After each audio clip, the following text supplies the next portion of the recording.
नमस्कार, आप देख रहे हैं क्वेश्चन आवर और आपके साथ मैं हूं दिव्यदर्शनी बिष्ट। आज उत्तराखंड को बने हुए 23 साल पूरे हो चुके हैं और इस दिन को बड़े ही धूमधाम से पूरे प्रदेश में मनाया गया। राज्य स्थापना दिवस पर देहरादून के पुलिस लाइन में मुख्य कार्यक्रम का आयोजन किया गया। इस मौके पर राष्ट्रपति द्रौपदी मुर्मू ने परेड की सलामी ली, साथ ही राज्य की संस्कृति और परंपरा को दर्शाती झांकियों का अवलोकन किया। कार्यक्रम में उत्तराखंड गौरव सम्मान पुरस्कार भी वितरित किए गए। आज का मौका कई मायनों में खास रहा।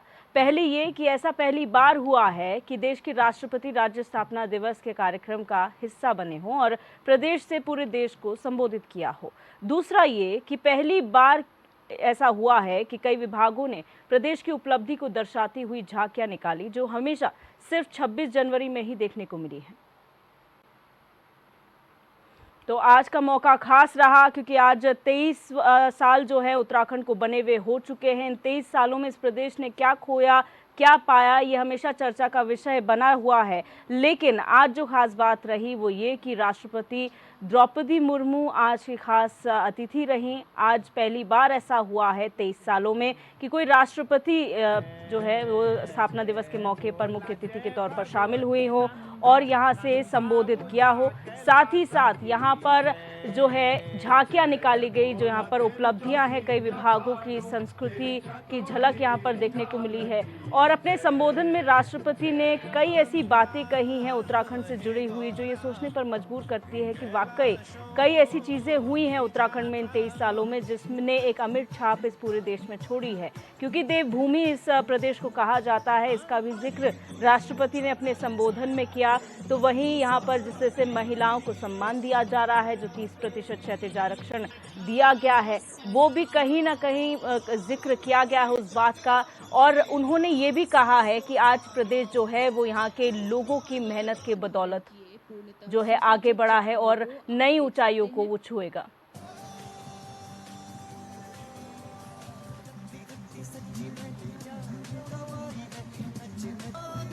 अपनी अलग पहचान स्थापित करने और अपने विकास का रास्ता तय करने का उत्तराखंड के निवासियों का सपना आज ही के दिन यानी 9 नवंबर को वर्ष 2000 में उत्तरांचल राज्य की स्थापना के साथ पूरा हुआ था।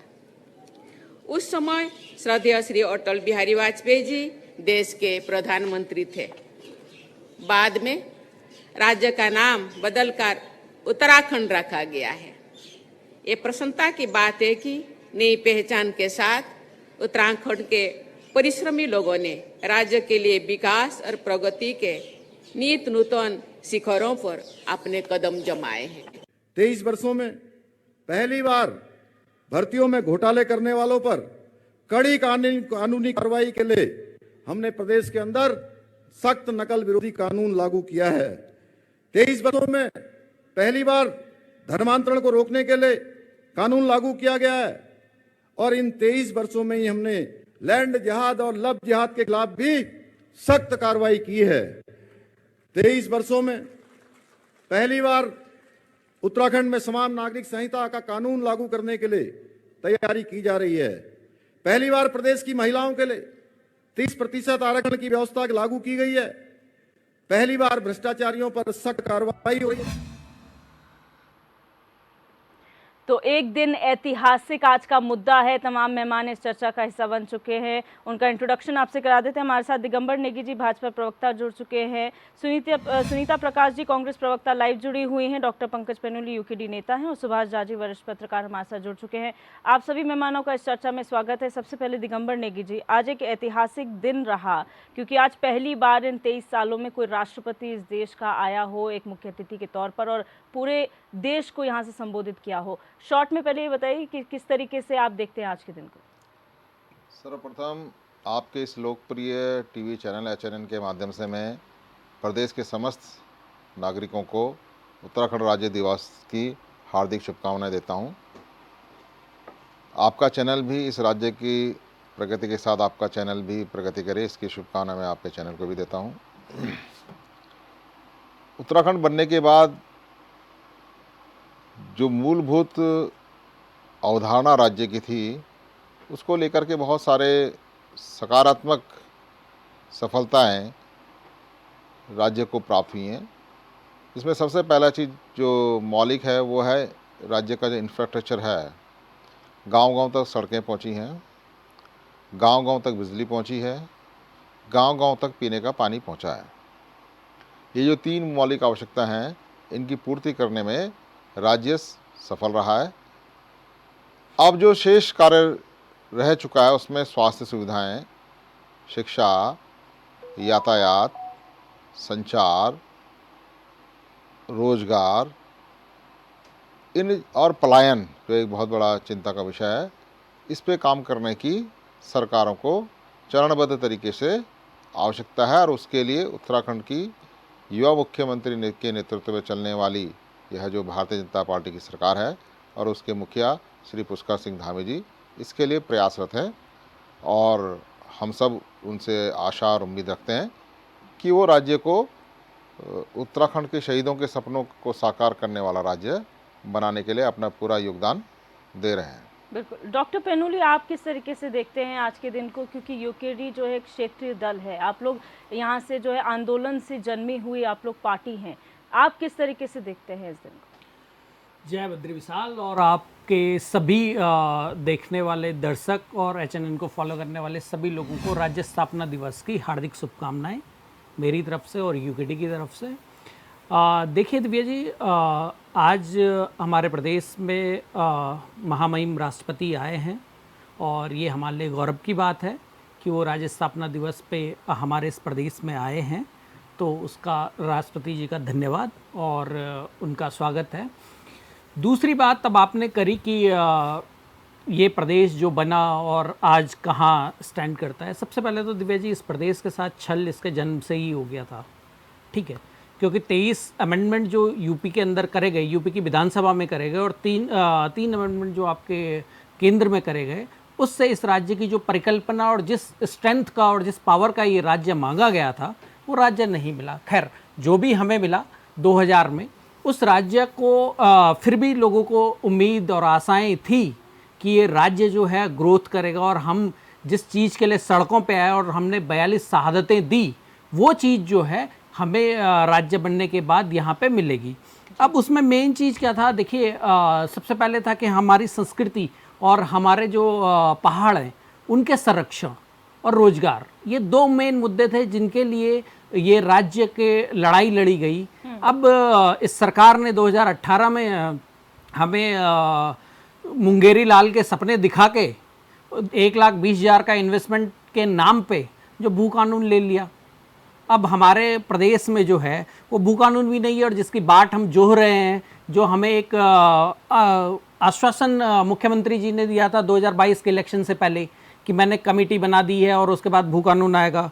उसके बाद अगर हम बात करें तो सबसे बड़ा दुर्भाग्य की ये बात है कि इस राज्य को आज 23 साल हो गए हैं और हम आज भी अपनी राजधानी ढूंढ रहे हैं। आज भी देहरादून स्थायी राजधानी है। 23 सालों में अगर हम अपनी राजधानी को नहीं, ये सरकारें राजधानी को नहीं फाइनल कर पाई, तो आप समझ सकते हैं कि किस हिसाब का विकास ये सरकारें यहाँ पे कर रही हैं। उसके बाद अगर हम बात करें परिसंपत्ति की, बड़े बड़े दावे होते हैं, बड़े बड़े नेता अपने सगुपे छोड़ते हैं कि हमने सारे राज्य परिसंपत्ति के वो कर लिए गए हैं। सुप्रीम कोर्ट का 2 या 3 साल पहले सुप्रीम कोर्ट का आदेश था टिहरी डैम के लिए, अभी तक नहीं हुआ है, ठीक है। इसके अलावा अगर हम बोल ले तो मूल निवास हमारे राज्य में जो सारे प्रदेशों में, आज यहाँ का जो मूल निवासी है वो भी स्थायी निवास लेके घूम रहा है। आज तक मूल निवास हमारे जो राज्य में है वो नहीं मिला है। फिर अगर हम बात करें कि रामपुर तिराहा कांड, जिसमें एक मतलब क्या बोलूँ, वो जितना भी उसको कंडम करा जाए, जितनी भी उस घटना की भर्त्सना करी जाए वो कम है। उसके जो दोषी हैं वो यूपी में प्रमोशन पा गए। इन सरकारों की जो कमजोर पैरवी थी जिसकी वजह से वो आज खुलेआम घूम रहे हैं और उत्तर प्रदेश में अपना प्रमोशन पा रहे हैं। इसके बाद मेन चीज पलायन। ये डबल इंजन की सरकार जो अभी है, मैं केवल इनकी ही नहीं, जितनी भी सरकार रही है, लेकिन मैं खास तौर से कोट करना चाहता हूं, जब हमारे पास डबल इंजन की सरकार हो और 2018 से और 22 के बीच में पलायन जो है वो 30% बढ़ जाए, बावजूद इसके कि एक पलायन आयोग है हमारे प्रदेश में। वो बात अलग है कि उसका मुख्यालय पौड़ी था और वो पलायन करके देहरादून में आ गया। तो इस तरीके की चीजों को लेके अब स्वास्थ्य, शिक्षा, रोजगार, स्वास्थ्य शिक्षा की बात क्या करें, 3000 स्कूल बंद हो गए। हेल्थ की कंडीशन ये है कि देहरादून का दून मेडिकल कॉलेज भी रेफरल सेंटर बन गया। तो इसमें देखिए फिर भी हम आशान्वित हैं कि अगर ये प्रदेश मिला है और इस प्रदेश में हम अगर काम अभी भी इन सरकारों की इच्छा शक्ति हो, डबल इंजन हो, एक प्रधानमंत्री अगर इतने हमारे राज्य में दौरे कर रहा है और आज महामहिम राष्ट्रपति हमारे प्रदेश में आई हैं, तो हम फिर भी आशान्वित हैं। लेकिन अगर आप बोलोगे कि 23 साल में क्या मिला, तो 23 साल में हम सिफर से माइनस की तरफ को गए हैं इन टर्म्स ऑफ रोजगार, इन टर्म्स ऑफ पलायन, इन टर्म्स ऑफ अपने पहाड़ों के संरक्षण और संस्कृति के संरक्षण में। ये 23 साल का लेखा जोखा इन सरकारों का है, जो कि पॉइंट वाइज मैंने आपको बता दिया। सुनीता प्रकाश जी, आप किस तरीके से आज के दिन को देखती हैं मैडम? देखिए धीरज जी, सबसे पहले सर्वप्रथम मैं उत्तराखंड के समस्त शहीदों को अपना नमन करूंगी। दूसरा फिर मैं आंदोलनकारियों और समस्त राज्यवासियों को, उत्तराखंड राज्यवासियों को हार्दिक बधाई और शुभकामनाएं देना चाहूंगी। जहां आपसे मैं कहना चाहूंगी कि देखिए, उत्तराखंड बनने से जो मूल अवधारणा थी आंदोलनकारियों की, जिसकी वजह से शहादत दी गई थी कि जल, जंगल, जमीन बचाई जाए। आप देखिए आज भी हमें जो है पानी यूपी से मांगना पड़ रहा है, बिजली भी हमें यूपी से लेनी पड़ रही है। तो कहाँ जो उनकी अवधारणा थी कि हमारा पहाड़ से उन्नति करेगा, पहाड़ में विकास होगा, हमारे बच्चे जो है, जो माताओं बहनों ने जो शहादत दी इसलिए दी थी कि उनके बच्चों को यहाँ रोजगार मिलेगा, पलायन रुकेगा। लेकिन आप देखें कि ये किसी भी चीज पर जो है काम नहीं किया जा रहा। भाजपा के प्रवक्ता कह रहे थे कि जी ये कर दिया, वो कर दिया। मैं इनसे पूछना चाहूंगी कि जो आंदोलनकारियों की जो अवधारणा थी, जो उनके सपने थे, गैस है राजधानी कब देंगे आप लोग, भू कानून कब देंगे, 1950 का मूल निवास कब देंगे, आप बच्चों को रोजगार कब देंगे। आप देखिए कि इसे दुखद कुछ नहीं हो सकता कि आज भी आंदोलनकारी अपनी मांगों को लेकर के धरना कर रहे हैं, सड़कों पर हैं। इससे दुर्भाग्य कुछ इस उत्तराखंड का नहीं हो सकता। और मेरे ख्याल से आज अगर सही से देख रहे होंगे तो वो भी अपने आप को ठगा महसूस कर रहे होंगे। वो सोच रहे होंगे कि हमने किन लोगों के लिए इतनी शहादत दी। आज हमारे बच्चे सड़कों पर है, हमारे गांव सारे खाली हो गए। विकास का मतलब देहरादून, उधम सिंह नगर, नैनीताल, ये जो है ये जिले नहीं मतलब आपके विकास का आप मापेंगे। आपको उत्तराखंड का जो आंदोलन हुआ था पहाड़ों के लिए हुआ था, पहाड़ों के विकास के लिए हुआ था और सब यहाँ के मूल निवासियों के लिए हुआ था कि जो यहाँ के मूल निवासी है उन बच्चों को यहाँ पे रोजगार मिलेगा। जैसा कि 70% को कहा गया था कि यहाँ पे रोजगार आएंगे तो 70% यहाँ के युवाओं को रोजगार मिलेगा। लेकिन हुआ क्या देख रहे हैं, चाहे विधानसभा घोटाला हो, चाहे सचिवालय घोटाला हो, जहाँ भी है सब मंत्रियों ने अपने अपने लोगों को, बाहर के लोगों को रोजगार दे दिया। सारी बेच दी है, सारी जो पोस्ट थी यहाँ की, जो नौकरियां हैं। और आज उत्तराखंड के जो आंदोलनकारी हैं ठगा महसूस कर रहे हैं। आज जो इनके दम पे जो मंत्री बने हैं, आपने देखा होगा कि पिछले दिनों परेश चंद्र अग्रवाल जी के पास अपनी जो मांगों को लेकर के 36 आरक्षण के लिए संघर्ष कर रहे हैं 23 साल से लोग। लेकिन वो भी आप देख रहे हैं कि किस तरह से मंत्री का व्यवहार, ये भूल गए कि इन लोगों की वजह से आज मंत्री बनने का सौभाग्य में प्राप्त हुआ। वो भूलने की बजाय कितनी दुर्व्यवहार, कितनी गलत उसे उनको डांट रहे हैं और मतलब कि दुखद है। मैं कहना चाहूंगी कि आज भी हमारे उत्तराखंड के जो शहीद हैं, आज अगर वो देख रहे होंगे तो उनकी आंखों में आंसू होंगे ऐसा लेकर के कि जिस अवधारणा से वो लोग दुनिया से छोड़ कर गए हैं, शहादत दी है, वो कहीं भी उत्तराखंड नजर नहीं आता। और मैं जब भी हम पूछते हैं भाजपा से तो या तो वो कांग्रेस के ऊपर डिगरा फोड़ देते हैं, भूल जाते हैं कि पहला सरकार बनने का मौका उनको मिला। ये परिसंपत्तियां हो गई, भू कानून हो गया, मूल निवास हो गया, ये सब चीजें कोई बड़ी चीज नहीं थी। एक कैबिनेट में इनको ये सब फैसले हो जाने चाहिए थे, लेकिन उन्हें नहीं किए। सिर्फ 9 मुख्यमंत्री, मांगा था भू कानून, मांगा था मूल निवास, मांगा था रोजगार, मांगा था कि हमारा विकास हो, लेकिन हमें क्या मिला। आज उत्तराखंड का जो आंदोलनकारी है वो हाशिए पर है और उत्तराखंड को आंदोलन बनने का अगर यहाँ विकास हुआ तो ठीक सिर्फ है। नेताओं का, बिल्कुल। माफियाओं का या सभी तरह के माफियाओं का और अधिकारियों का। ठीक है मैडम, इसको अधिकारियों और का विस्तार से विकास हुआ है। चर्चा करेंगे, लेकिन उससे पहले मैं सुभाष झा जी का भी वक्तव्य लेना चाहूंगी। सुभाष झा जी, यहाँ पर आपका एनालिसिस क्या कहता है? ठीक है, परेशानियां रही हैं, अगर विकास हुआ है तो परेशानियां भी रही है, लेकिन आज के खास तौर पर दिन की बात की जाए तो इस प्रदेश के इतिहास में पहली बार ऐसा हुआ होगा कि कोई राष्ट्रपति यहाँ के जो है फाउंडेशन डे में आई हो, स्थापना दिवस पे आई हो, तो उसको किस तरह से देखा जाना चाहिए? जय उत्तराखंड और जय भारत। प्रदेश के सभी प्रदेशवासियों को, सभी भाई बहनों को आज की बधाई, ढेरों बधाई।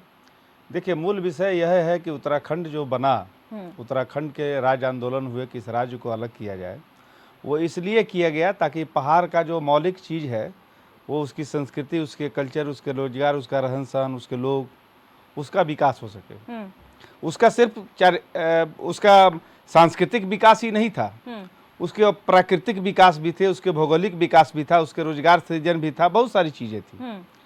लेकिन ये दुर्भाग्य रहा है हर राज्यों का। एक उत्तराखंड ही नहीं बना था, झारखंड भी बना था, छत्तीसगढ़ भी बना था, लेकिन ये दुर्भाग्य रहा कि जिन सिद्धांतों को लेकर के राज्य अलग किया गया, उस राज्य का बंटवारा किया गया, वो सिद्धांतों से तीनों राज्य भटक गए, उसमें उत्तराखंड भी है। अब वो भटकाव, इसके लिए सिर्फ कांग्रेस पार्टी जवाबदेह है, सो भी नहीं है। इसके लिए सिर्फ भाजपा जवाबदेह है, सो भी नहीं। भाजपा से पूछिए, अभी सुनीता प्रकाश जी बोल रही थी तो ऐसा लग रहा था कि जैसे ये सारे काम जो है भाजपा ने कर रखे हैं, इनका कभी सरकार नहीं आई थी और इस वजह से ये नहीं कर पाई। तो आपकी भी सरकार थी, तो ये मुद्दे तो आपके साथ भी थे, आपने क्यों नहीं किया?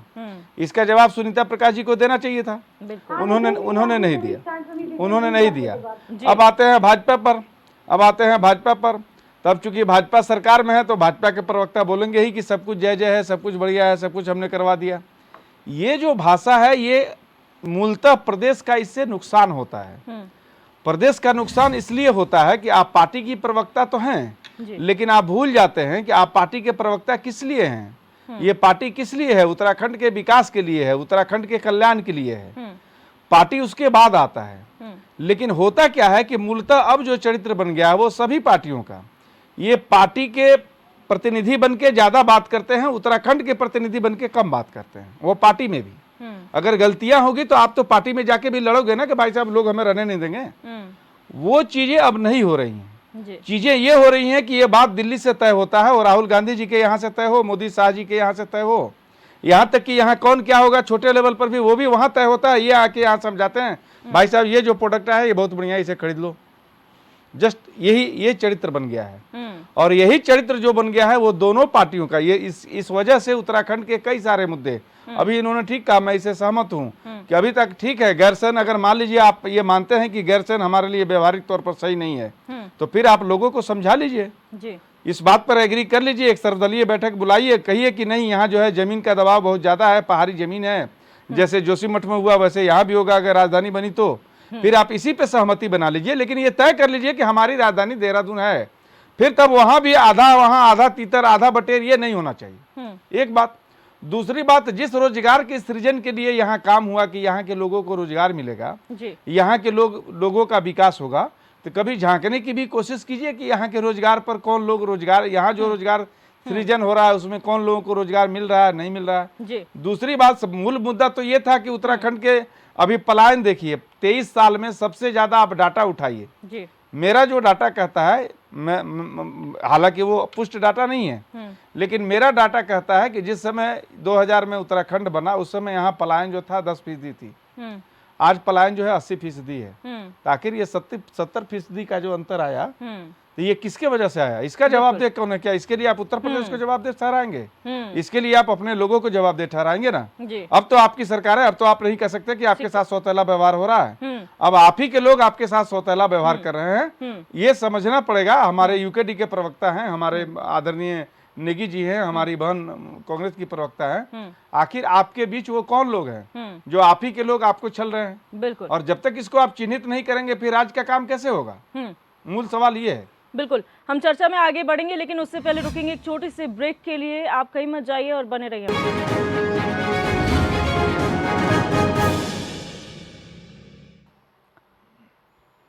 ब्रेक के बाद आप सभी का एक बार फिर से स्वागत है। लगातार हम चर्चा कर रहे हैं कि इन 23 सालों में क्या खोया और क्या पाया इस प्रदेश ने है, लेकिन आज एक ऐतिहासिक दिन इस मायने में भी रहा है क्योंकि देश की पहली राष्ट्रपति ऐसी हैं जो इन 23 सालों में जो है राज्य स्थापना दिवस के मौके पर यहाँ पर आई हैं, यहाँ पर संबोधित किया है, रैतिक परेड की सलामी ली है और साथ ही साथ झांकियों का अवलोकन किया है। और ख़ास बात तो ये है कि आज जितने विभाग हैं, 8 विभाग कम से कम इस प्रदेश के हैं जिन्होंने झांकियाँ तैयार की थी। आज वो झांकियाँ निकाली गई।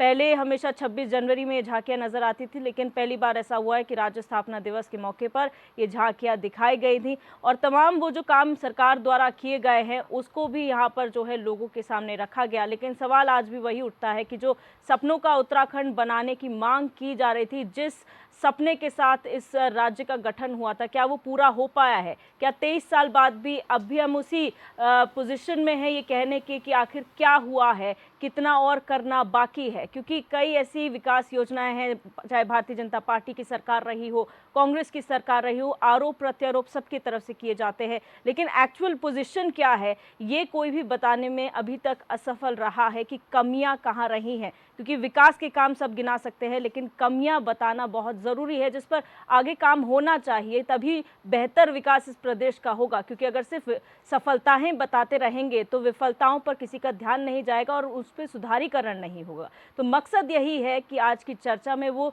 तमाम कमियां निकल कर सामने आएँ और उन तमाम कमियों से ये समझ में आ सके कि आगे आने वाला जो @25 का टारगेट धामी सरकार ने रखा है और केंद्र सरकार का भी यही टारगेट है कि 2025 में एक सशक्त राज्य बने, उसके प्रति किस तरीके से काम किया जाना है।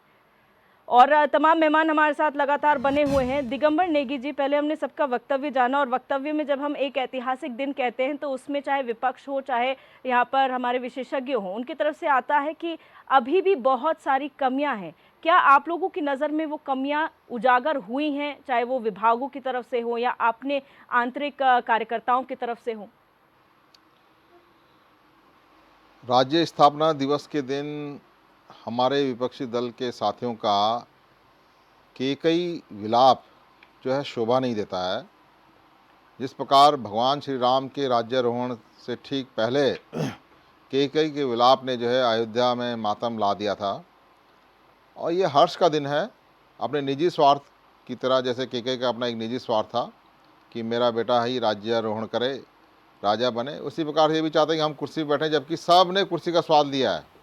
10 साल तक कांग्रेस भी सत्ता में रही है, 10 साल तक यूकेडी भी सत्ता में रही है किसी न किसी रूप में, और आज जो है इस प्रकार का विलाप करना जिम्मेदारी उठाने के बजाय या सलाह देने के बजाय, ये एक धीर गंभीर राजनीतिक दल का परिचायक नहीं है।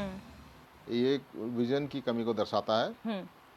लेकिन दिगंबर नेगी जी, क्या आपको नहीं लगता, एक छोटा सा सवाल इसी से जुड़ा हुआ है, आपने कहा ये कुर्सी पर बैठना चाहते हैं, लेकिन सच्चाई तो ये है कि इन 23 सालों में चाहे भारतीय जनता पार्टी हो, चाहे कांग्रेस हो या फिर यूकेडी का इन्वॉल्वमेंट रहा हो, स्थिर सरकार आप कभी नहीं दे पाए हैं। मुख्यमंत्री हमेशा बदले हैं, नेतृत्व इस प्रदेश में हमेशा बदला है। 11 मुख्यमंत्री हो चुके हैं 23 साल। दिव्य दर्शनी जी, जब एक डीएम 2 साल 2.5 साल में बदल सकता है, एक चीफ सेक्रेटरी बदल सकता है, एक सेक्रेटरी रामास्वामी चीफ सेक्रेटरी था, वो एक ही रात में हट गया, ठीक है ना, तो परफॉर्मेंस बेस्ड होता है। यहाँ कोई राज सत्ता थोड़े ना है कि जो है एक बार बैठ गया तो जिंदगी भर जमा रहेगा। हमें 5 साल तो मिनिमम होता है ना। नहीं, किसने कह दिया, किसने कह दिया आपसे? आप ये देखिए, डेमोक्रेसी में परफॉर्मेंस बेस्ड होता है। डेमोक्रेसी में जब उसी कार्यपालिका का हिस्सा एक सेक्रेटरी है, एक डीएम है, एक चीफ सेक्रेटरी है, जब वो रातों रात हट सकते हैं, तो नेचुरल है कि सीएम जो किसी भी स्टेट या किसी दूसरे स्टेट या किसी भी स्टेट का होगा, अगर वो परफॉर्म नहीं कर पा रहा, उसकी अपनी टीम से ठीक से काम नहीं ले पा रहा, तो naturally that is other thing. आज हम जिस विषय पे बात करने के लिए आए हैं वो है राज्य स्थापना दिवस, और इस दिवस पर जो शहीदों के सपनों को साकार करने के लिए हम क्या प्रयास कर रहे हैं। तो मैं शुरुआत करता हूं उच्च हिमालयी क्षेत्र से, क्योंकि उत्तराखंड का एक बहुत बड़ा हिस्सा उच्च हिमालयी क्षेत्र है जो कि नेपाल और चीन के बॉर्डर से जुड़ा हुआ है, और नेपाल हमारा एक बफर स्टेट है, चीन और भारत के बीच में है, हमारा मित्र राष्ट्र है। परंतु जब से वहां साम्यवादी सरकार आई तो वहां से भी कुछ चुनौतियां हमारी तरफ पेश होती हैं। तो उन चुनौतियों को झेलने का दबाव भी किसके ऊपर है? उत्तराखंड के ऊपर है। जी।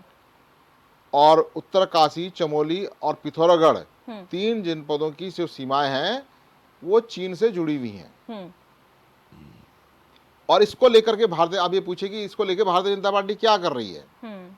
और उस उच्च हिमालय क्षेत्र के विकास के लिए भी भारतीय जनता पार्टी ने एक वाइब्रेंट विलेज प्रोग्राम निकाला है, जिसमें जो है भारत सरकार ने 8,000 करोड़ का प्रावधान किया है, जिसमें हम नए ढांचा वहाँ पे विकसित कर रहे हैं। ढांचागत विकास हो रहा है, जिसमें नए गांव बसाए जाएंगे, नई प्रकार की सड़कें बन रही हैं, इंफ्रास्ट्रक्चर वहाँ पे सारा नया होगा, रोजगार वहाँ पे लोकल सृजन किया जाएगा।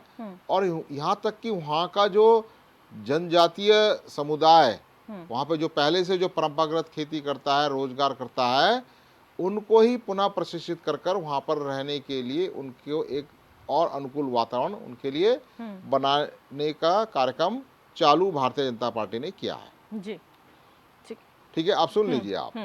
उसके बाद आता है मध्य हिमालयी क्षेत्र। अब इस मध्य हिमालयी क्षेत्र में तो पूरा उत्तरकाशी से लेकर के अभी आप देखेंगे पिथौरागढ़ के मुनस्यारी, धारचूला, डीडीहाट क्षेत्र तक एक नया जो है टूरिज्म और पिलग्रिमेज का एक बहुत बड़ा एक पूरा सेक्टर खड़ा हो गया, वाइब्रेंट सेक्टर खड़ा हुआ है। ठीक है, जिसका 14 से पता चलता है कि इस साल इस क्षेत्र भूभाग में 55 लाख तीर्थयात्री आए। प्रधानमंत्री के पिथौरागढ़ आने के तुरंत बाद 10,000 लोगों का पिथौरागढ़ जनपद पे फुट इन होना, ये एक बहुत ही सुखद सूचना है प्रदेश के लिए, सुखद समाचार है, एक सुखद घटना है कि जिस ओर पर्यटन नहीं जाता था, तीर्थयात्री नहीं जाता था, उस क्षेत्र में भी आज तीर्थयात्री के चरण बढ़ने लगे हैं। और उससे उस क्षेत्र में रोजगार, समृद्धि, वहाँ के जो लोकल प्रोडक्ट्स हैं उनके लिए लोकल मार्केट वहीं पे अवेलेबल है। अब ये देखिए आप, ये जो ऑल वेदर रोड को हमारे साथी कोसते रहते हैं, पर्यावरण के नाम पे इसको रुकवाने की कोशिश कर रहे थे। अब ये बोलते हैं यहाँ पे लैंडस्लाइड बहुत ज्यादा हो गई है। अरे गांव की भी कोई सड़क कटती है तो 3 साल तक तो उसमें लैंडस्लाइड होता ही होता है, चाहे वो छोटी सी मोटर मार्ग बनती है। तो सुन लीजिए, अभी मेरी बात पूरी नहीं हुई है। उस ऑल वेदर रोड के किनारे गांव के छोटे छोटे बच्चे भी गांव से कद्दू तोड़ के, खीरे तोड़ करके स्कूल से आने के बाद सड़क के किनारे लगा करके शाम तक 500-1000 रुपए रोज कमा के ले जा रहे हैं। अपने घर से मक्का ला करके, पिंडालू ला करके, अदरक ला करके, हल्दी ला करके, हर जो गांव के निकटवर्ती गांव हैं उनको आज मंडी जाने की जरूरत नहीं है। ऑल वेदर रोड के किनारे ही वो कहीं पे भी अपनी छोटी सी एक ठिया बना करके, 4 पाई लगा के, 2-4 तकल लगा के, या पत्थरों के ऊपर रख करके भी, या पुस्ते के ऊपर रख करके भी आज अपना उत्पाद बेच पा रहे हैं। ये भी इकोनॉमी का फ्लो पेनिट्रेट कर रहा है, रूरल इकोनॉमी को बढ़ा रहा है। ठीक है डॉक्टर पेनुली। देखिए दिव्या जी, मुझे नहीं लगता कि जो भाजपा के प्रवक्ता बड़े भाई नेगी जी बोल रहे हैं, ये कौन से प्रदेश की बात कर रहे हैं। पलायन आयोग की रिपोर्ट इनके सरकार में आई है 18 से 22 तक के बीच में, जिसमें 30% पलायन बढ़ गया। कौन सा मध्य हिमालय में जो है वो रुक गया, पलायन रुक गया। अगर मध्य हिमालय से ये पलायन नहीं हो रहा है, 10 साल तक जब ये कांग्रेस और बीजेपी के साथ मलाई खा रहे थे, सुनिए मैं 18 से 22 की बात कर रहा हूँ, सुन लो। नहीं, मैं 18 से 22 की बात कर रहा हूँ। जब आप कांग्रेस और बीजेपी के साथ बैठ के सत्ता की मलाई खा रहे थे, भू कानून लाए थे, भू कानून लाए थे, अटल खाद्यान्न योजना लाए थे, क्या कर रहे थे, पटवारी रिफॉर्म लाए थे, अमीन रिफॉर्म लाए थे, जो यहाँ की मूलभूत थी। आपने मान लिया ना, राजस्व मंत्री की जिद थी, क्यों नहीं लाए? फिर भारतीय जनता पार्टी की सरकार लाई। अब क्यों नहीं लाए? उस टाइम पे हमारा मंत्री था, उस टाइम पे हमारा मंत्री था, इसलिए मुख्यमंत्री उस समय हमारा मंत्री था, खाद्यान्न और राजस्व मंत्री, तब लाए। अब क्यों नहीं ला रहे? अब लाके दिखाओ, जो है अब लाके दिखाओ। लैंड यूज चेंज करने के लिए मुझसे भी रिश्वत मांगी जा रही थी। वैसे तो बंगारू लक्ष्मण ने तो 1 लाख रुपए लिया। अब बताओ बंगारू लक्ष्मण कौन था? बंगारू आप ये बताओ लक्ष्मण कौन सा ना। बताओ? ठीक है सर, ठीक है। जिसका आज 1 लाख जो है, 1 पेटी की यहाँ जगह पर 1 सुझावों की बात हो रही है, आरोप बताओ। प्रत्यारोपों की नहीं हो रही है सर, सुझाव की बात हो रही है और सुझाव- बातों देखो, को बीजेपी सही के तरीके से प्रवक्ता बोलने की बात कुछ हो। अलग वो जो सिंड्रेला का वर्ड होता है ना, उस टाइप का उत्तराखंड को पेश करने की कोशिश कर रहे हैं। अगर ये इस बात में दो अपनी पीठ सरकारों में थपथपा रहे हैं, मलाई खाने के इस बात- बाद ठीक है, आज जो है इस बात तपस्वी और पे- त्यागी और इस आंदोलनकारी बात बनने की पे- कोशिश कर रहे हैं इस कुछ बात लोग। पे अगर ये अपनी तो मैं पीठ इसकी भर्त्सना थपथपा रहे करता हैं हूं। और ठीक है। अपना सीना 56 इंच का बता रहे मैं हैं भर्त्सना कि- करता हूं इस बात कि की पहाड़ कि का दो बार पहाड़ में अगर रोड के सत्ता सुख किनारे भोगने कोई के तपस बाद किया, उसके लोग ऊपर आज सब्जी अपने को बेच रहा त्यागी है, और तो तपस्वी वो और सही है। आंदोलनकारी दिखाना चाहते हैं। ठीक है। तनु जी एक मिनट, सुनीता जी आपके पास आऊंगी, जिस तरीके से आप लोग आरोप लेकिन लगाते मेरे हैं, ठीक पॉइंट है पूरे नहीं हुए। ठीक है, मैं आपके पास आऊंगी क्योंकि आप लोग आरोप प्रत्यारोप में इसलिए कहीं मेरे अब को बीजेपी न्यूट्रल सच तो कड़वा होता है ना, ठीक है, मतलब तीर ठीक है। निशाने पे लगा। सुनीता जी आप लोग हमेशा आरोप प्रत्यारोप करते हैं, ठीक है, आप लोगों की भी सरकारें रही हैं, लेकिन एक मैसेज तो दिया जा रहा है, अगर राष्ट्रपति पहली बार आई है, कांग्रेस के शासनकाल में भी कोई आ जाता तो शायद उस टाइम पे भी मैसेज दे दिया जाता उत्तराखंड से पूरे देश को। दिव्या जी मैं आपसे पूछना चाहूंगी कि राष्ट्रपति जी आई है, स्वागत है, लेकिन राष्ट्रपति जी अगर भू कानून ज्यादा जरूरी है राज्य के लिए, मूल निवास ज्यादा जरूरी है राज्य के लिए, राजधानी ज्यादा जरूरी है राज्य के लिए, ये क्या मायने रखती है? आज मैं बिना राजनीति में बिल्कुल नहीं जाना चाहती हूँ, मैं उत्तराखंड के हित की बात करना चाहती हूँ। क्या ये हमारी प्रवक्ता भाजपा के प्रवक्ता बोल रहे हैं ये कर दिया वो कर दिया? मैं इसमें गीत में जानना चाहती हूँ कि आज ये सच्ची श्रद्धांजलि कब देंगे आंदोलनकारियों को? और मैं जहाँ तक पूछना चाहती हूँ, जो हमारे ये पत्रकार जी बैठे हुए, मैं इससे पूछना चाहती हूँ कि यहाँ साहब अगर दो इनको पहला मौका इनको मिला तो क्या ये सब चीजें लाना क्या इनके लिए बहुत कठिन था 2 साल में? आप ये बताइए मैंने तो, क्या ये राज्य पुनर्गठन अधिनियम में खामियां नहीं है? क्या ये जिसकी खामी का जिम्मेदार भाजपा नहीं है क्या? डबल इंजन की सरकार तो वहाँ थी, फिर पर संपत्तियां हो गई, भू कानून हो गया, राजधानी हो गई, फिर झारखंड की राजधानी मिल सकती है छत्तीसगढ़ की राजनीति में, तो क्या अटल जी ने क्या राजधानी देना बहुत बड़ी बात थी क्या? आप ये नहीं, आप ये बताइए कि जिनकी खामियां थी, फिर क्या तिवारी जी ने क्या चौमुखी विचार किया? क्या सारा का सारा काम तिवारी जी करके आती, फिर दोबारा इनकी सरकार आई, दोबारा सरकार में सिर्फ इन्होंने 9 मुख्यमंत्री दिए, कहा कि भू कानून दे देते, राजधानी दे देते। मैं यहाँ राजनीति में ये कांग्रेस ने क्या क्या नहीं किया, जनता ने सबक दिया, प्रचंड बहुमत की सरकार को दिए। आज एक कैबिनेट पे सारे के सारे मुद्दे कर सकते हैं। लेकिन सुनीता जी मैं आपसे एक छोटा सा सवाल करना चाहती हूँ मैडम, कि आजकल ऐसा क्यों हो गया है कि आप सिर्फ विकास पुरुष, मैडम आप लगाइए और मैं कहूँगी यहाँ कांग्रेस ठीक है, अरे जनता ने सबक दे दिया है दिव्या जी। अब क्या लेकिन सुनीता जी एक छोटा सवाल तो कांग्रेस पर भी उठता है ना, कि आजकल अगर बीजेपी आप आरोप लगाते हैं तो आप लोग सीधे एनडी तिवारी का जिक्र कर देते हैं, क्या आप लोगों के और मुख्यमंत्री नहीं रहे हैं? इनको आप बिल्कुल ठीक कह रहे थे, अरे इनका काम है, आज जनता ने प्रचंड बहुमत किया है, जो मजाक उपहार वाले इनसे सवाल बनता है मैडम, तो लेकिन क्या आप लोगों की सरकारों से सवाल नहीं बनता है? आज ये कम से कम मैं सबसे निवेदन करूंगी कि आज आंदोलनकारियों की बात करें, उनकी जो अवधारणा थी, जो उनकी मूल अवधारणा थी, उनकी बात तो उनकी मूल अवधारणा सिर्फ आज या पिछले 6 सालों में नहीं हुई है मैडम, 2000 से जब से ये प्रदेश बनाए तब से उनकी अवधारणा थी। Sunita ji with all due respect madam, एक बार सुन लीजिए मैडम, प्लीज सुन लीजिए। आप कहती हैं कि अवधारणा अगर उनकी थी, जो शहीद जिन्होंने शहादत दी इस प्रदेश के लिए, तो क्या उस टाइम पे कांग्रेस नहीं थी? क्या आपका फर्ज नहीं बनता था उनके सपनों को आगे बढ़ाना अगर बीजेपी का था? और आप लोग एनडी तिवारी का जिक्र करते हैं, और मुख्यमंत्री आपके पास नहीं थे? यही आप खत्म करना चाहते हैं, यही आप इनको कहते हैं, आप इनको बढ़ावा देने का काम करते हैं बार-बार कांग्रेस सरकार के ऊपर से। अब पूर्ण बहुमत मैडम सवाल दोनों से, गलत बात है मैडम, सवाल दोनों से है, सवाल दोनों की सरकारों से है। दे दिया है दिव्या जी जवाब हमको, अब क्या देंगे आप? क्या सुनी भी लटकाएंगे हम लोगों को? आप जनता ने हमको विपक्ष में उठाया है, और विपक्ष का काम है सवाल पूछना, ना कि काम करना सरकार का काम है। कब ये आंदोलनकारियों की भावनाओं के ऊपर काम करेंगे? कब ये हमारे राज्य को जो है क्योंकि जनता ने इसी को प्रचंड बहुमत दिया कि खाली कांग्रेस के ऊपर टिकरा पड़े या मीडिया कांग्रेस के ऊपर टिकरा पड़े?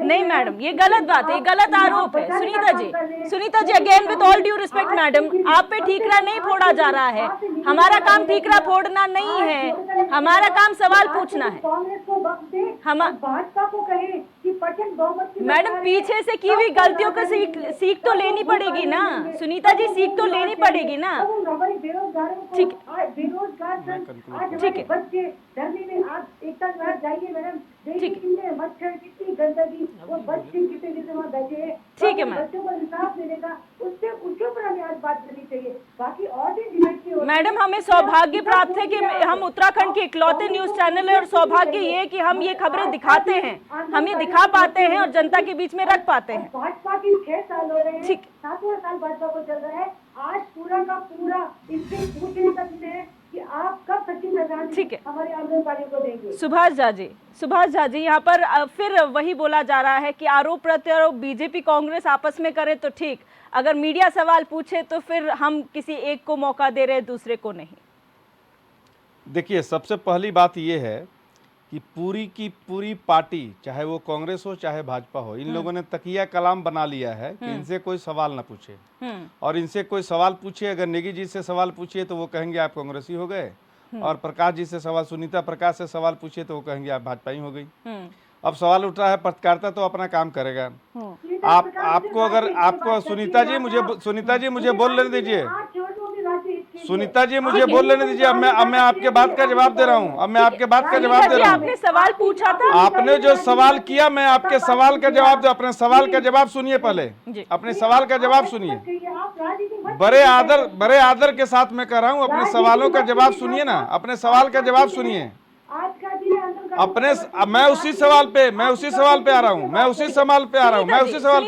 जवाब सुन लीजिए। आप सिर्फ पहली बात ये कि ये निर्विवाद है कि नारायण दत्त तिवारी ने जो बेस बनाया, उसके बाद कोई मुख्यमंत्री नहीं आया, चाहे वो कांग्रेस का हो चाहे भाजपा का। उस स्तर का कोई दिव्य दृष्टि वाला, कोई बड़ी सोच का, कोई विजनरी मुख्यमंत्री जो दूरगामी सोच के लिए उत्तराखंड पे काम किया हो, वही इंफ्रास्ट्रक्चर आज भी काम आ रहा है। ये हुई एक बात। अब दूसरी बात, हमारी सुनीता प्रकाश जी ने जितना सवाल उठाया, वो चाहे भू कानून का हो, चाहे पलायन का हो, चाहे रोजगार का हो, वगैरह वगैरह। मेरा सवाल ये है एक पत्रकार होने के नाते कि आप ये बताइए कि अगर इस 23 साल को बांट दें तो मुझे लगता है लगभग आधे सत्ता में आप रही हैं, आधे सत्ता में ये रहे हैं। चाहे वो साल भर कम हो या साल भर ज्यादा हो, इतनी ही बात होगी। तब ये दोनों आदमी मिल करके सिर्फ दोनों पार्टियों लोगों को, उत्तराखंड की जनता को ये बता दीजिए, उत्तराखंड की जनता को सिर्फ एक काम बता दीजिए, ऐतिहासिक, जो भाजपा ने किया हो या कांग्रेस ने किया हो। एक काम बता दीजिए, जो भाजपा ने किया हो या कांग्रेस ने किया हो, एक काम। आज के स्थापना दिवस पर सिर्फ इतना ही बता दीजिए उत्तराखंड के लोगों को कि कांग्रेस ने ये काम किया या भाजपा ने ये काम कर दिया जो दूसरे राज्यों में नहीं है। ठीक है, एक minute Sunita ji please ma'am, आराम से। मैम, आपको बोलने का मौका मिल रहा है। आपको ऐसा क्यों लग रहा है कि आज आज सुनिए, एक बात, दूसरी बात, सुनीता जी एक मिनट, सुनीता जी बिल्कुल सुनीता जी जलेबी मुद्दा को घुमाइए मत। आज उत्तराखंड का आज यह दिवस है तो लोग आपसे सवाल पूछेंगे, लोग आज समीक्षा होगी कि विकास क्यों नहीं हुआ। सुनीता जी ये मैं थर्ड टाइम बोल रही हूँ। सुनीता जी ये तीसरी बार मैं आपको बोल रही हूँ, with all due respect madam, आप सुन लीजिए। आज अगर हम 23 साल में बैठे हैं, सुनीता जी मैम, आप मुझे सुन पा रही हैं मैम? मैं सिर्फ इतना कह रही हूँ, आज की डिबेट का चर्चा का विषय ये नहीं कि पिछले सालों में क्या हुआ। हम 23 साल की अगर बात कर रहे हैं तो मैम 23 सालों में क्या हुआ है, क्या खोया, क्या पाया, यही तो चर्चा का विषय है। 23 वर्षों की समीक्षा हो रही है चर्चा में, तो आप 23 सालों में क्या आप लोग नहीं आते हैं? 23 वर्षों की समीक्षा हो रही है। सारी समीक्षा होती है मैडम। अब हमें कुछ करने का टाइम है। प्रचंड बहुमत बार जनता दी देती है सबको। प्रचंड बहुमत का कर्तव्य बनता है। ठीक है, दिगंबर नेगी जी जाए उतना अच्छा। कभी सरकार किसी की होती, कभी किसी की होती। सौभाग्य था उत्तराखंड का कि दोनों सरकार से उत्तराखंड के केवल में काम कर सकती थी। ठीक है, दिगंबर नेगी जी, इन सब चीजों को देखकर ऐसा लगता है, कांग्रेस की बात सुनकर ऐसा लगता है कि बहुत सारा करने को है, उनको काम करने को मौका नहीं मिला, आप लोगों ने दिया नहीं, अब आप लोगों का मौका है और आप सिर्फ बढ़ाइयां पे बढ़ाइयां करते जा रहे हैं, विकास अपने गिनाते जा रहे हैं। तो फिर जनता क्या समझे? एक तरफ बीजेपी है जो विकास की लंबी फहरिस्त लेकर जनता के बीच में पहुंची है, दूसरी तरफ कांग्रेस जो नहीं काम हुए हैं उसकी फहरिस्त लेकर खड़ी है। तो जनता तो कंफ्यूज हो जाएगी सर कि हो क्या रहा है 23 सालों में। दिव्यदर्शनी जी, यह स्वाभाविक है कि जो लंबे समय तक सत्ता में रहेगा उसकी जिम्मेदारी भी ज़्यादा होगी। हम इस बात को स्वीकारते हैं कि हम कांग्रेस से ज़्यादा समय से सत्ता में रहे हैं राज्य के अंदर, तो निश्चित रूप से हमारी जिम्मेदारी उनसे ज़्यादा बनती है और इसलिए हम काम भी वही करेगा ज़्यादा, काम भी तो उसी के खाते में ज़्यादा आएंगे कि जिसने किया, जिसके पास समय ज़्यादा होगा वो कुछ ना कुछ काम भी ज़्यादा ही करेगा।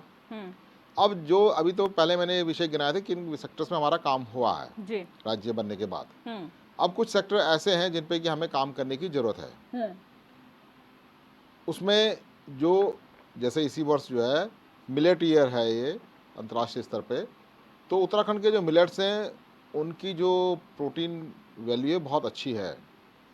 तो हमें अपने जो लोकल उत्पाद हैं उनको और बढ़ाने की ज़रूरत है क्योंकि वो कम पानी में क्लाइमेट रेजिलिएंट हैं और आज उनकी मार्केट वैल्यू बहुत अच्छी है। तो उसको कैसे प्रोत्साहित करना, उसके लिए मार्केट कैसे बड़ा करना और जिससे कि ग्रामीण इकोनॉमी डेवलप हो। दूसरी चीज़ है कि हमारी बागवानी सेक्टर बहुत अच्छा हो सकता है क्योंकि उत्तराखंड में कीवी से लेकर के और हर प्रकार का आम जो है आज की तारीख में हो रहा है और भी बहुत सारे विदेशी फल जो है पहाड़ की जो एल्टीट्यूड्स हैं, डिफरेंट एल्टीट्यूड्स हैं, उस हिसाब से उनकी ग्रोइंग क्षमता है, कैपेसिटी है और यहाँ के एनवायरनमेंट में एडजस्ट हो पा रहे हैं। फिर इसी के साथ हमारे यहाँ तीसरी चीज़ जो है मौलिक है वो है गोट्री और डेयरी फार्मिंग।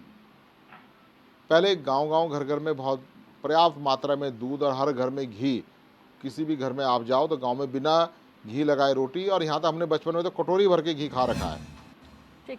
तो इसके साथ तीसरी चीज़ जो है वो है इस राज्य की जो आर्थिक रीढ़ है वो है तीर्थाटन और पर्यटन।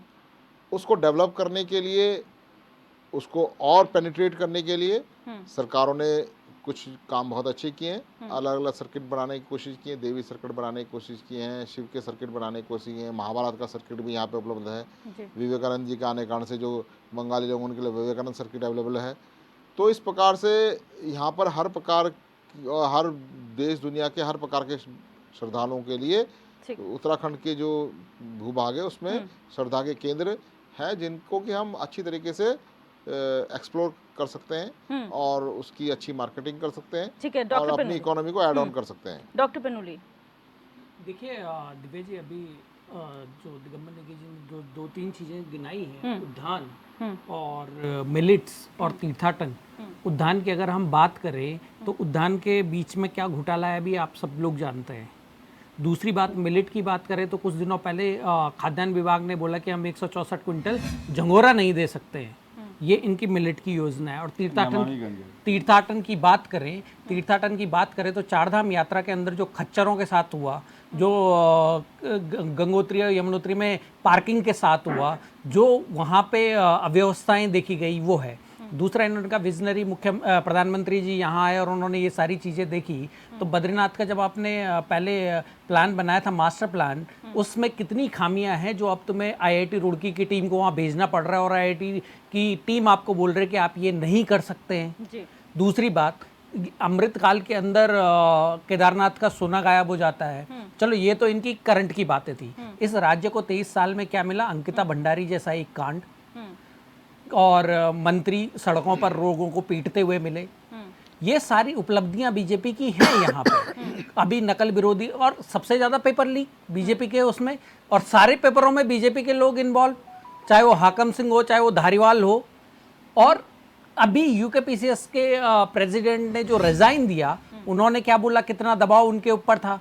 तो ये सरकार जो है, यहाँ के लोगों को जो हक हुकूक, जो जिन चीज के लिए यहाँ के लोग लड़े, जिस चीज के लिए यहाँ के आंदोलनकारी लड़े, उन चीजों पे कोई भी ध्यान नहीं दिया गया। दूसरी बात, रामपुर तिराहा में जो जघन्य अपराध हमारे प्रदेश के लोगों के साथ हुए हैं, माँ बहनों के साथ हुए हैं, जिनकी अस्मिताएं लूटी गई हैं, उनके लिए इन्होंने क्या करा बताइए। इन्होंने 23 साल में दोनों सरकारों ने उस केस का क्या हुआ?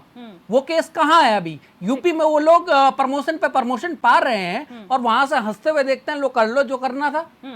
ये सारी चीजें इस राज्य के साथ छल इस सरकार ने, भाजपा ने सबसे ज्यादा करा है। अभी कह रहे हैं ना, जिसने ज्यादा काम कर रहा है उसके खाते में ज्यादा काम आएंगे। भाजपा के खाते में ये काम भी आएगा कि जो यूपी का बिल उत्तराखंड राज्य अधिनियम जो पारित किया गया था यूपी की विधानसभा में मुलायम सिंह के द्वारा, जो राज्य आंदोलनकारियों के बेस पे थी, उसके अंदर इन्होंने 23 अमेंडमेंट कर दिए और यूपी में सेंटर में जाके इन्होंने 3 और अमेंडमेंट कर दिए।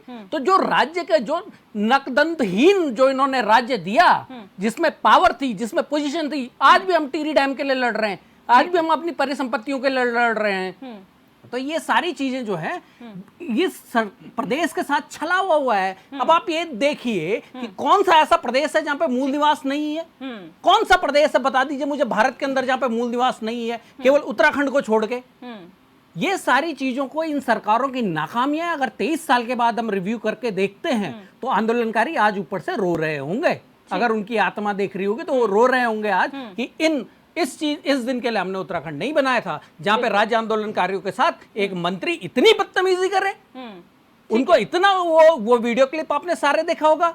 आज क्या प्रेमचंद्र अग्रवाल मंत्री बन जाते जी अगर ये राज्य आंदोलनकारी नहीं होते? प्रेमचंद्र अग्रवाल वही मंत्री है जिसने ऋषिकेश में एक स्थानीय युवा को थप्पड़ मारते हुए उसके वीडियो वायरल हुए हैं, फिर भी इस बेशरम सरकार ने उसे अपने मंत्री पद पे रखा हुआ है। इससे बुरा दिन उत्तराखंड के लिए कुछ नहीं हो सकता। और अगर वो राज्य आंदोलनकारी आज देख रहे होंगे, ऊपर से वो शहीद देख रहे होंगे, तो रो रहे होंगे वो इस दिन के लिए। और माननीय सुशीला बलूनी जी अगर देख रही होंगी, जो इन्हीं के पार्टी में जो राज्य मंत्री थी, वो उनकी आत्मा भी आज रो रही होगी कि क्या किन लोगों के लिए हमने काम किया। ठीक है, आप सभी मेहमानों का इस चर्चा में जुड़ने के लिए बहुत बहुत शुक्रिया। आज हमने चर्चा की एक ऐतिहासिक दिन, लेकिन इस ऐतिहासिक दिन के बारे में चर्चा करते करते इन 23 सालों का लेखा जोखा भी सामने आ गया। क्या कमियां इस प्रदेश में रही हैं, किन क्षेत्रों में विकास हुआ और किन पर करना अभी बाकी है। बहरहाल क्वेश्चन आवर में मेरे साथ बस इतना ही। आप देखते रहिए HNN 24/7, जुनून सच दिखाने का।